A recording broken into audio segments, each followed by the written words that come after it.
in the West, there's been little comment about this incident.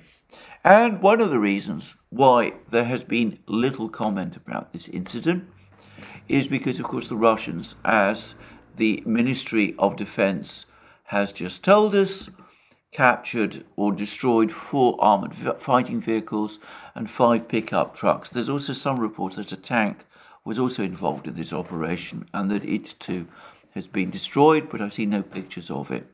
But of the 4 armoured fighting vehicles and 5 pickup trucks, pictures of them have appeared, and they are American. They're of American production and American supply to Ukraine.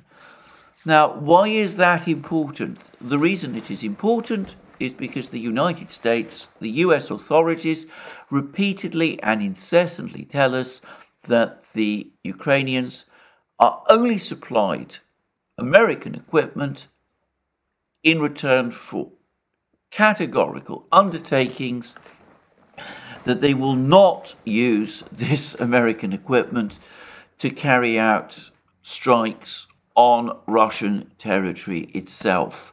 Now, the United States has, by the way, repeatedly made known, this goes all the way back to the summer, that as far as it is concerned, Crimea is not Russian territory, so Crimea is not covered by this prohibition.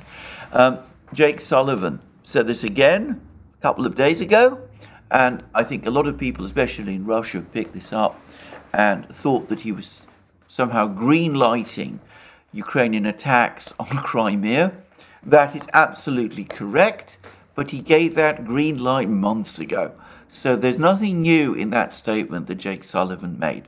But the US authorities have always said that US equipment is provided to Ukraine on the basis that it will not be used for attacks on Russia within its pre-2014 borders. And now we have just seen an attack on Russia carried out by Ukraine. I've no doubt it was Ukraine, carried out within Russia's pre-2014 borders with US equipment being used. So, what is the response from the United States? Well, absolute silence. Basically, they continue to go along with the fiction that this wasn't the Ukrainian military at all. These were anti-Russian partisans. They're pretending to doubt these photos of these destroyed American vehicles. They say they have no reason to think that American equipment was used in this kind of attack. Certainly, there's no word that US officials have been on the phone to Kiev asking anxiously about what happened. There's no word that there's any criticism of Ukraine for what it has done. And I have to say that these attempts, I should make it clear, by the way, that in my opinion, these photographs of these American vehicles speak for themselves. I have no doubt at all that they were used in these attacks, that these photographs of these vehicles, of these destroyed vehicles, are of the vehicles which were used by these attacks, and they are clearly American vehicles. Well, here we have yet another example of the United States, of the Biden administration, saying one thing and winking, basically, as the opposite happens. They say that American equipment should not be used for attacks on Russian territory. Ukraine says it has promised that it will not use American equipment for attacks on Russian territory. The equipment is supplied, Ukraine uses it for attacks on Russian territory, and the United States says nothing and gives every impression that it is not particularly concerned. And this pretense is echoed right across the collective West. Nobody seems at all worried about Western weapons being used in this kind of way. Now, this is a massive break with precedent. There have been many proxy wars between the United States and Russia, between the United States and the Soviet Union in the past. The Soviets, for example, provided extensive weapons to North Korea during the Korean War. Soviet pilots fought in fighter jets supplied to North Korea and engaged with American fighters fighting in the Korean War.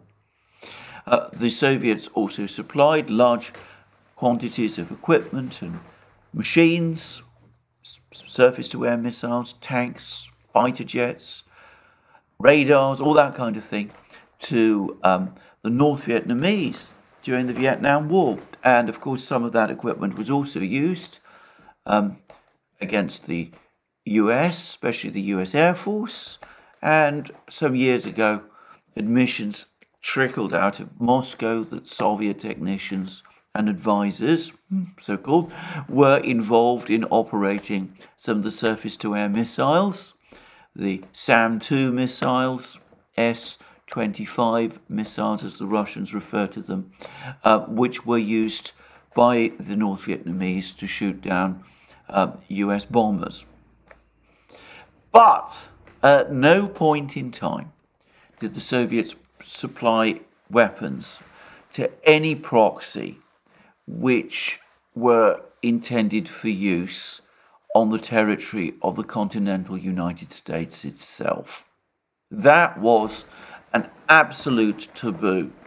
And by the way, the United States did the same. The United States, for example, supplied weapons to the Afghan fighters fighting the Soviets in Afghanistan in the 1980s, but there was never any suggestion that those fighters would try to cross the border into the Soviet Union and launch attacks on, say, Soviet aircraft within the Soviet Union itself. As I said, that was well understood on both sides, that that was an absolute taboo. This administration, this Biden administration, does not observe that taboo. It is perfectly happy with attacks by Ukraine using American equipment within Russia itself. And this is not the first occasion when that's happened. It's been pointed out, for example, that the recalibration of the Strij Soviet-era surveillance drone into a kind of cruise missile could not have happened without technical support from the Western powers. And of course, Ukraine was only going to use that missile in order to launch deep strikes into Russia, which did in fact happen, that those deep strikes have essentially come to an end. But anyway, there we go. So that's a taboo that has been broken, and the Biden administration seems quite unfazed by the fact. One gets the sense that it wants to see it broken. It likes it to happen.